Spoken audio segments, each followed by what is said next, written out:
agradeciendo al Señor también siempre que nos regala esta oportunidad. Para el día de hoy, Génesis capítulo 6 va a estar a cargo de nuestro hermano Junior. Adelante. Bien, mis hermanos, nuevamente tengan todos buenos días. Como decía el pastor, pues vamos a estar leyendo y reflexionando en el capítulo 6. Vamos entonces primero a orar para poner todo este tiempo en manos de nuestro Señor. Padre bueno que estás en los cielos, te damos gracias, Señor, porque en una ocasión más nos permite despertar. Sabemos que esto es posible por tu voluntad y que no se debe a nosotros. Por ello te agradecemos, Señor, también porque desde el primer momento del día nos permite experimentar la comunión y acercarnos a tu presencia para ser edificados. Asístenos, Señor, a lo largo de este día, también durante esta reunión. Ilumina nuestras mentes, que sea tu Santo Espíritu el que nos guíe. Lo pedimos en el nombre de Jesucristo. Amén. Bien, mis hermanos, si tiene ahí acceso, ubíquese en el capítulo 6 de Génesis. Vamos a estar leyendo primero el texto y luego vamos a estar meditando en el mismo. La Reina Valera, la primera porción, la titula La maldad de los hombres. Voy a leer desde el versículo 1. Aconteció que cuando comenzaron los hombres a multiplicarse sobre la faz de la tierra y les nacieron hijas, que viendo los hijos de Dios que las hijas de los hombres eran hermosas, tomaron para sí mujeres, escogiendo entre todas. Y dijo Jehová: no contenderá mi espíritu con el hombre para siempre, porque ciertamente él es carne, mas serán sus días 120 años. Había gigantes en la tierra en aquellos días, y también después que se llegaron los hijos de Dios a las hijas de los hombres y les engendraron hijos. No fueron los valientes que desde la antigüedad fueron varones de renombre.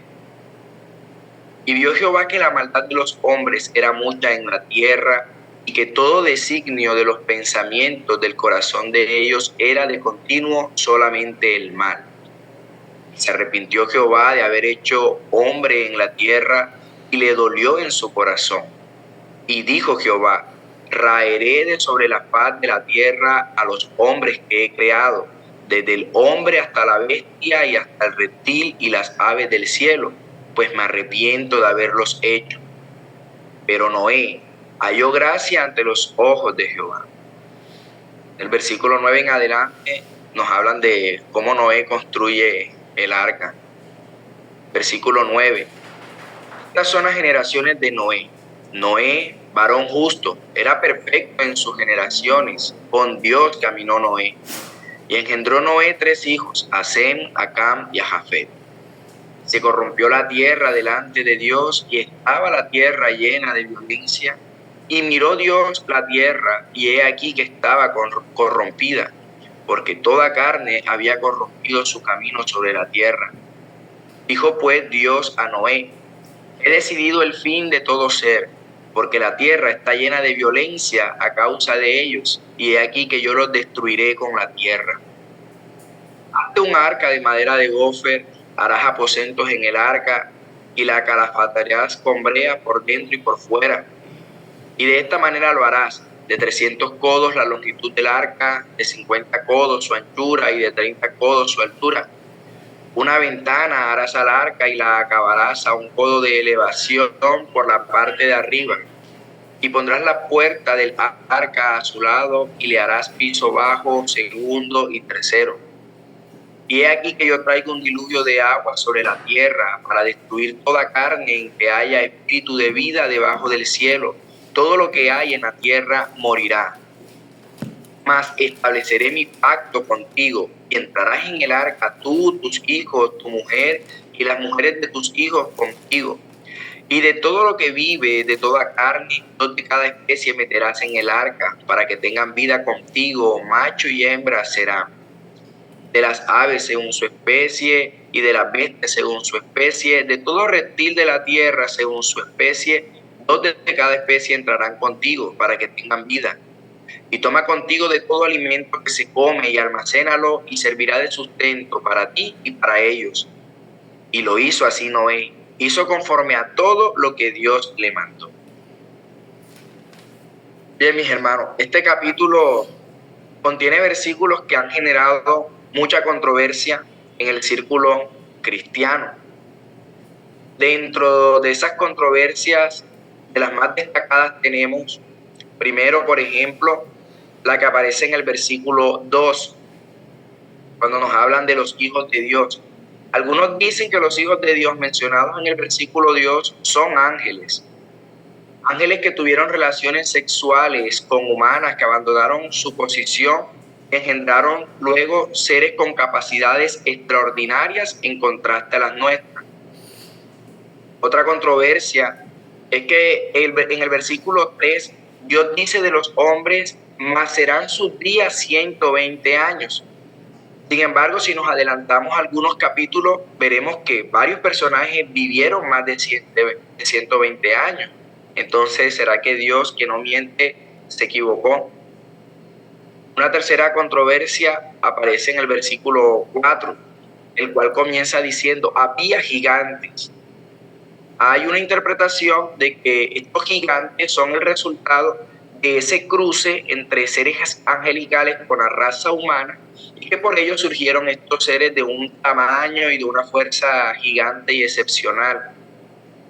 Por otra parte, el versículo 6 también nos presenta otra gran controversia. Comienza el versículo afirmando, y se arrepintió Jehová. Y más adelante nuevamente lo repiten, hace el énfasis. Algunos cuestionan, si Dios es perfecto, debe hacer solamente cosas perfectas. Y es contradictorio que Dios se arrepienta de algo que Él mismo hizo. Porque entonces eso que hizo es imperfecto y lo haría también a Él un Dios imperfecto. Esta por mencionar tan solo algunas. La exposición de esta mañana, mis hermanos, lleva por título La maldad de los hombres y la respuesta de Dios en los tiempos de Noé. Vamos a estar viendo 3 puntos. El primer punto es respondiendo a las controversias. Antes de explicar lo que aquí nos presenta la Escritura, quisiera como de antemano hacer un comentario a cada una de estas controversias que les he mencionado. Ese será nuestro primer punto, una respuesta a las controversias. Segundo, un resumen del texto, explicar y presentar de forma breve, sintetizada, qué es aquello que nos muestra esta porción de las Escrituras. Y tercero, una reflexión con base en lo que la misma Escritura nos está mostrando. Entonces, primero respondiendo a las controversias. Los hijos de Dios a los que se refiere el versículo 2, decimos, no son ángeles. Si tenemos en cuenta el contexto anterior, nuestro hermano Arnold estuvo presentándonos el capítulo 5 y nos presentaba toda una genealogía que conduce desde Set hasta Noé. Cuando pasamos a este capítulo, el siguiente, nos están hablando todavía de humanos. En ninguna parte introducen a los ángeles. Además, humanos que pertenecen a una simiente particular. Estos son los hijos de Dios. Además, si quisiéramos agregar, vemos también que las consecuencias de lo que hacen estos hijos de Dios es pagada por la raza humana. Ellos eran los que estaban haciendo maldad y el juicio de Dios es sobre ellos, sobre los humanos, no hacia lo angelical. Por ejemplo, el versículo 3 dice, y dijo Jehová, no contendrá mi espíritu con el hombre para siempre. No dice con los ángeles para siempre y hace el énfasis, él es carne. Y así hay otros muchos versículos que hacen el énfasis en esto, que se trata de hombre. Más adelante dice, toda carne había corrompido su camino sobre la tierra. No menciona a los ángeles. Y además nos damos cuenta que todo este castigo, todo este juicio es para eliminar, dice ahí, la raza humana. Vio Jehová que la maldad de los hombres, no de los ángeles, de los hombres era mucha en la tierra. Se arrepintió Jehová de haber hecho al hombre en la tierra. Habla de los hombres que ha creado el versículo 7. Y así pues realmente todo el pasaje se muestra ese énfasis que recae sobre la raza humana. No hay suficiente evidencia bíblica para sostener que en este versículo los hijos de Dios son ángeles y no humanos. Ahora, por otro lado, también si quisiéramos añadir, la Biblia tampoco proporciona evidencia clara de que los hombres puedan unirse sexualmente con seres angelicales. De hecho, la idea de que ángeles puedan tener relaciones sexuales con humanos es contraria a la enseñanza bíblica sobre la naturaleza de los ángeles. Mateo 22:30 enseña que en la resurrección seremos como los ángeles, los cuales no se casan ni se dan en casamiento. La segunda controversia es: mas serán sus días 120 años. Esa es la expresión controversial. El problema está en que algunos interpretan el tiempo mencionado por Dios es el límite que a partir de ese momento iban a vivir los seres humanos. Lo cierto es que esta expresión no se refiere al tiempo de vida del hombre, sino al tiempo que queda hasta el juicio del diluvio. La inundación ocurrió 120 años después de este anuncio. El último versículo del capítulo 5 dice: y siendo Noé de 500 años, engendró a Sem, a Cam y a Jafet. Génesis 5:32. Si nos adelantamos más adelante ya al tiempo del diluvio, Génesis 7:11 dice: el año 600 de la vida de Noé, en el mes segundo, a los 17 días del mes, aquel día fueron rotas todas las fuentes del gran abismo y las cataratas de los cielos fueron abiertas. Bien, la tercera controversia: había gigantes. Bueno, es imposible que se me olvide la forma en que me lo explicaron por primera vez y la persona está en esta reunión. Cuando lo explicaba con la ilustración de los gigantes del vallenato. ¿Será que los gigantes del vallenato se refiere a unas personas enormes que tocan acordeón y cantan? El asunto es que para solucionar esta controversia, este calificativo de gigante se refiere a una posición, a un estatus. De hecho, si leemos todo el versículo completo, esto se hace más evidente. El versículo 4 es donde lo menciona. Había gigantes en la tierra en aquellos días. Y también después que se llegaron los hijos de Dios a las hijas de los hombres y les engendraron hijos. Y luego lo dicen: estos fueron los valientes que desde la antigüedad fueron varones de renombre. Y ahí también dice el versículo que acabamos de leer: también después que se llegaron los hijos de Dios a las hijas de los hombres. Hablando de los hijos de Dios, había gigantes antes y también había gigantes después, había varones de renombre. Y nuestra última controversia: y se arrepintió Jehová. Esto no quiere decir que la creación estaba fuera de control, se le salió a las manos a Dios y entonces se arrepintió. No significa tampoco que Dios esperaba algo mejor y que no se pudo lograr, porque sabemos que Dios es omnisciente. Él supo todo el tiempo que las cosas saldrían de esa manera, pero nuestro texto afirma: se arrepintió. ¿En qué sentido? Dios debe tener una posición frente al pecado. Acá arrepentirse no se debe entender como un cambio de opinión, y cambió Dios de opinión, no se debe entender de esa manera, sino, como de hecho lo indica el mismo término hebreo que se utiliza, nacham, una expresión de pesar. Algunos estudiosos consideran este pasaje como un ejemplo de antropomorfismo. Recuerden, antropos, humano, morfismo de forma, un lenguaje que pretende presentarse en una forma que la mente humana pueda comprenderlo. Es decir, atribuir características humanas a Dios para facilitar nuestra comprensión. Y de esa manera es que nosotros lo entendemos. Bien, mis hermanos, esto como un breve comentario a las controversias de nuestro primer punto. Ahora vamos a pasar al segundo punto, que es un resumen del texto, lo que se nos presenta aquí. Y en resumen, esta porción de las Escrituras nos muestra dos cosas. Por un lado, la maldad de los hombres, y por otro, la respuesta de Dios, cómo responde a Dios a esa realidad. De allí el título de la exposición: la maldad de los hombres y la respuesta de Dios en los tiempos de Noé. Los primeros versículos nos describen lo degradada que estaba la moral humana antes del diluvio.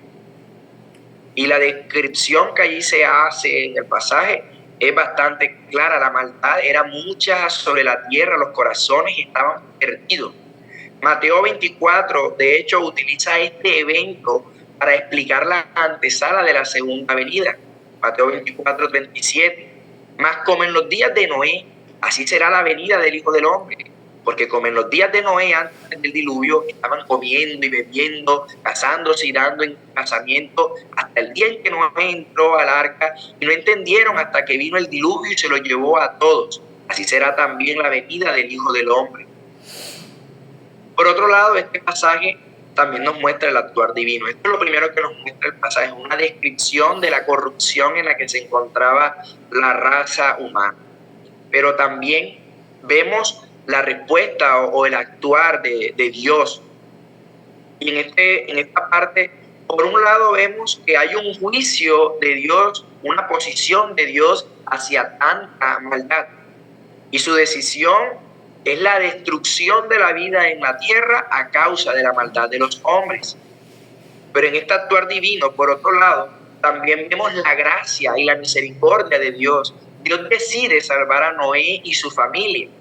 Y además vemos, según lo que dice el pasaje, que Él mismo es quien decide establecer un pacto con Él.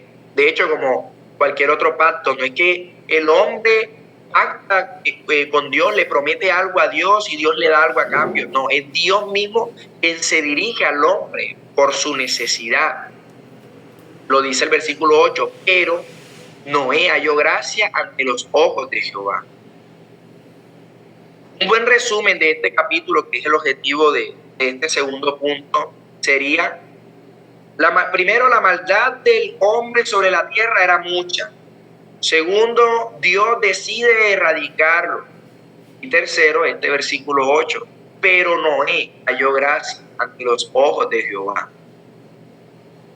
Esto sería un resumen del capítulo, la maldad de los hombres, luego Dios actúa contra esa maldad, decide destruirlo, pero Noé halló gracia ante los ojos de Jehová, que fue un versículo que personalmente me encantó mucho verlo allí plasmado en la Biblia. Luego de esto, los versículos finales, luego de esta afirmación, pero Noé halló gracia ante los ojos de Jehová, vemos cómo este hombre obedeció todas las instrucciones que Dios le dio. Este capítulo prácticamente nos muestra eso, toda la antesala del diluvio. Ya el capítulo siguiente nos presentará como tal lo que ocurre ya en el diluvio como tal. Bien, mis hermanos, esto sería lo segundo, el resumen de lo que aparece allí plasmado en esta porción del capítulo 6. Ahora, tercero y último, pasamos a la reflexión. Y de antemano me disculpo porque sé que les voy a quedar debiendo en este punto, ya que son muchas las reflexiones que se pueden extraer de este capítulo. Así es la riqueza de las escrituras, que de una misma porción se pueden extraer múltiples enseñanzas. Sin embargo, yo quisiera presentar al menos una que subjetivamente hablando me ha marcado, porque fue después de muchas lecturas que pude ver en este relato esta enseñanza. Yo creía que el arca de Noé soportó el diluvio y nunca se hundió, porque Noé hizo todo según las indicaciones que Dios le dio. Y en parte esto no está mal. Si yo les pregunto a ustedes, ¿por qué el arca no se hundió? Seguro me dirán, no, porque Dios así lo quiso. Y esto tampoco está mal, esta respuesta. Sin embargo, mis hermanos, aún entendiendo esto, la comprensión de esta realidad, hasta hace poco, la sentía muy superficial y muy mecánica. ¿Cómo así? El último versículo de este capítulo 6 dice, y lo hizo así Noé, hizo conforme a todo lo que Dios le mandó. Pero el arca no se hundió como tal por los materiales o las dimensiones o por las especificaciones que Dios dio. A veces pensamos que algunas cosas positivas de nuestra vida son gracias a lo que nosotros hacemos. Entendemos, ¿no? Así Dios nos indica que debemos hacerlo, nosotros lo hacemos así como Dios nos indica. Entonces, consideramos que gracias a eso que hacemos en el entendimiento de lo que Dios nos demanda, es que conseguimos algunas de estas cosas positivas. Por ejemplo, si gozamos de salud, o si somos ordenados, si nos va bien en las finanzas, si nos va bien con nuestra familia, etcétera. Pero entiendo, hermanos, que nada de estas cosas positivas realmente se deben a nuestras capacidades, sino a la soberanía de Dios. Yo quiero que hoy nosotros reflexionemos en esa soberanía de Dios, pero también que reflexionemos en la responsabilidad que nosotros tenemos. Porque esa soberanía de Dios no nos exime de nuestras responsabilidades. Así como Noé, nosotros debemos hacer todo lo que Dios nos demanda, pero en el entendimiento de que los buenos resultados realmente no se deben a nuestras habilidades, sino al amor y poder de Dios en beneficio nuestro. Solo por mencionar un ejemplo de lo que yo mencioné ya anteriormente. Si gozas de salud, no es porque tú te cuidas, no es porque tú te alimentas bien, sino porque Dios no ha querido probar tu vida con una enfermedad, por ejemplo, así como lo permitió con Job. Sin embargo, es tu responsabilidad cuidar tu vida. Otro ejemplo, si gozas de estabilidad económica, no es por tus capacidades administrativas, no se debe a tus habilidades empresariales. Si Dios lo quisiera, en un instante te podría dejar sin nada, si el Señor así lo deseara. Sin embargo, Dios demanda del hombre que trabaje. Hay una responsabilidad. Hay cosas que nosotros debemos hacer así como Dios nos lo dice. Pero en últimas, el resultado, mi hermano, no es el producto de lo que tú hiciste como tal, sino de lo que Dios en su soberanía permite para tu vida. Y así pudiésemos pensar en cualquier situación de la vida. Hay innumerables ejemplos. Tenemos responsabilidades, pero nuestra esperanza, mis hermanos, lo bueno realmente es eso, que los resultados no dependen de nosotros, sino que están en las manos de Dios. Y además, así como la Escritura lo enseña, todo lo que le sucede a aquellos que son sus hijos está encaminado para bien. A nosotros nos toca cumplir con nuestra responsabilidad, hacer lo que Dios nos demanda, lo que Dios espera de nosotros y confiar siempre en nuestra esperanza de que el resultado no dependerá de nosotros, de nuestras habilidades o capacidades, sino que esto están en las manos de Dios. Y como creyentes es lo que nos corresponde a nosotros, esperar en Dios, confiar en Él, descansar en sus promesas, descansar en su soberanía. Y yo creo que vivir en la conciencia de esta realidad es lo que nos permitirá vivir en paz, en tranquilidad, en alegría, en contentamiento cristiano, al saber que el resultado de nuestra suerte no se debe a nuestras habilidades, sino que está en las manos de nada más y nada menos que el Creador del universo, en las manos de Dios. Bien, mis hermanos, este era lo que tenía para compartirles en esta mañana. No sé si algún hermano quiere comentar algo o presentar alguna pregunta.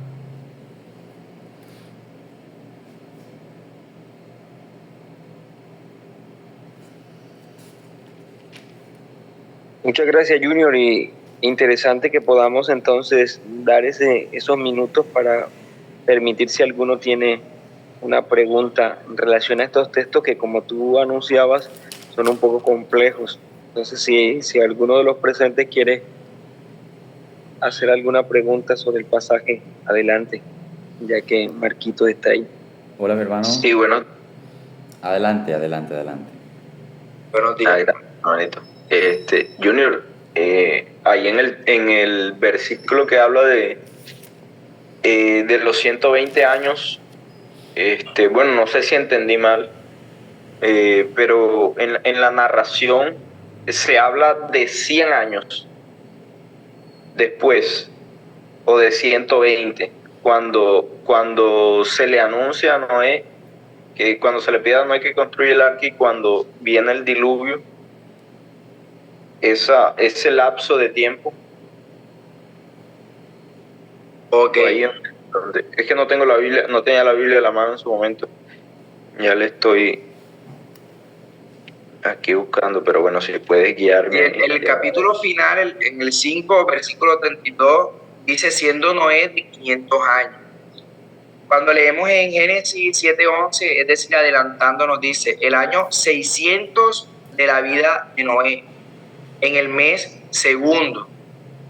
Entonces se tendría que hacer allí la suma.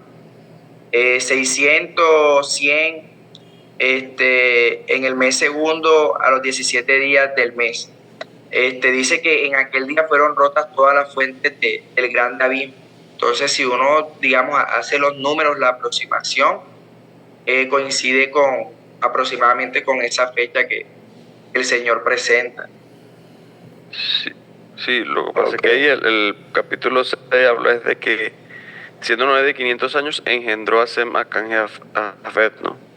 No habla de exactamente de cuándo comenzó a construir el arca, ¿no?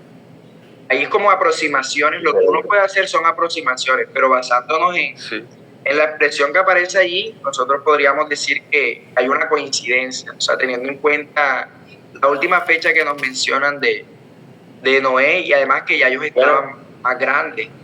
Sí. Ok, sí, ya entendí. Sí, no porque... la expresión, sino que bueno, nosotros lo vemos acá en castellano, pero la expresión es más o menos como, de 120 años no van a pasar, algo así, de 120 no van a pasar. Correcto, ya. Gracias, mi hermano. Hola, mi hermano, gracias por la reflexión. Te confieso que la parte de los varones de renombre de los gigantes no lo entendía como gigantes literalmente. Pero bueno, creo que en la explicación que hiciste fue claro, es un tema de entender y ver que el pasaje da el detalle mismo. Así que pues te agradezco por la reflexión, es muy oportuna y creo que la dividiste apropiadamente. Gracias. Buenos días. Buen día, mi hermano. Mi hermano, bueno, lo que decía el hermano ahora también, yo entendía, bueno, primero que los hijos de Dios eran ángeles que poseyeron el cuerpo de esos seres humanos, de hombres, o sea, se metieron en ese cuerpo y tuvieron relaciones con mujeres, eso lo entendía yo. Y lo de los gigantes, pues también lo entendía de esa manera, porque más adelante pues, aparece Goliat, aparece Anac, los hermanos de Goliat, las camas, habla sobre las manos, sobre lo que tenían 12 de pie. Entonces, pues yo entendía que realmente eran gigantes.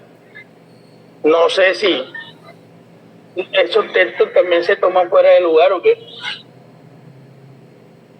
Y aún así estos, mis hermanos, seguían siendo humanos. O sea, porque aquí la discusión es que lo que algunos explican es que basándose en la primera controversia de cómo los ángeles se cruzaron con las humanas, el del cruce de estos dos seres, digamos, de naturalezas distintas, es que surgen los gigantes, pero la idea que presentan es como si fueran seres sobrehumanos con capacidades excepcionales y que son mitad humanos y mitad seres angelicales. Entonces, esa es la controversia, pero cuando nosotros vemos todo el contexto, todo el juicio de Dios, está refiriéndose a los humanos, al hombre, a la carne, y hace el énfasis una y otra vez, o sea, no uno, ni dos, ni tres, sino vio Jehová que la maldad de los hombres era mucha en la tierra, o sea, siempre se está hablando de un juicio hacia la raza humana. Entonces, suponiendo que, digamos, físicamente eran grandes, eran gigantes, suponiendo aún eso, el énfasis del texto está en mostrarnos que el juicio de Dios es sobre la raza humana. Jehová se arrepintió de haber hecho hombre en la tierra, no de haber hecho ángeles o no de haber permitido que ángeles llegaran a la tierra para cruzarse con mujeres humanas. De ninguna manera eso es lo que sugiere el pasaje. Y lo otro es que todos estos hombres de renombre murieron. Entonces no podríamos suponer que los hijos de Anac y Goliat eran descendientes de ellos, porque todos descendieron de Noé. Exactamente. Tanto los judíos que eran más pequeños como los hijos de Anac o Goliat. Creo que también es clave allí, Jonathan, el que cuando nosotros vemos el pasaje de los gigantes, la palabra que aparece ahí es nefilim en hebreo, y esa palabra no se traduce como una persona de gran estatura. La palabra después, que aparece después para personas de gran estatura, es la que sí nosotros conocemos como gigantes en un sentido físico, la persona de gran estatura. Pero en el texto no se habla de una persona de gran estatura, sino de personas de renombre. Los nefilines no eran gigantes en un sentido físico, sino que fueron aquellos, como se puede decir así, los primeros hombres reconocidos de la historia. Entonces el pasaje está claramente estableciendo una separación entre estos hombres y el resto, no en su estatura, sino en sus capacidades, en las capacidades que tenían en ese entonces. Y lo otro es que debemos recordar que quien está escribiendo es Moisés. Moisés escribe 1500 años después de estos sucesos. Por lo tanto, estamos hablando de alguien que ya desarrollado en su mente una teología. Y la teología de Moisés comprendía lo que significaba hijo de Dios, hijo de los hombres. Él está marcando una diferencia en la raza humana, haciendo con ello entonces que énfasis en que los hijos de Dios se refieren a los receptores del pacto, aquellos que han recibido el pacto. Así como desde un comienzo se habla de la generación de Set, ahora se habla del pacto con Noé y su familia. Los hijos de Dios son los beneficiarios del pacto. Estos no debían mezclarse con los hijos o las hijas de los hombres, porque Dios prohíbe al pueblo de Israel que tenga relaciones o que se junte con las mujeres de otras naciones. Es a eso a lo que se refiere el pasaje cuando habla hijos de Dios, hijos de hombres. Ok. Manancio Junior, no quisiera también dejar pasar por alto la oportunidad para agradecerte, mi hermano, las aclaraciones que hacías ante estas controversias que pues a lo largo de los años pues han sido bastante tediosas. Entonces quiero agradecerte, mi hermano, por simplificarnos todo este tema y bueno, esa aclaración de los gigantes del vallenato, mejor dicho. ¿Y saben quién fue, verdad? Ya sé de quién viene, total, porque también me lo explicó con el mismo ejemplo. Entonces, pero gracias, mi hermano, muchas gracias de verdad por simplificarnos toda esta temática. De verdad, mi hermano, qué nivel. Gloria a Dios, mi hermano. Sí, muchas gracias también, Marquito, de verdad. Excelente explicación, muy buena. Muchas gracias. Dios bendiga tus dones. Amén. Queda un Bien, mi minuto. hermano. Brevemente, Sí, no, entonces. de acuerdo. Padre, te damos gracias, Señor, por esto que hoy nos recuerdas. Padre, gracias porque sabemos que los acontecimientos de nuestra vida no dependen de nuestras habilidades o fuerzas, sino de tu soberanía y de tu voluntad, la cual siempre nos favorece. A ti sea toda la gloria, Señor, en el nombre de Jesucristo. Amén.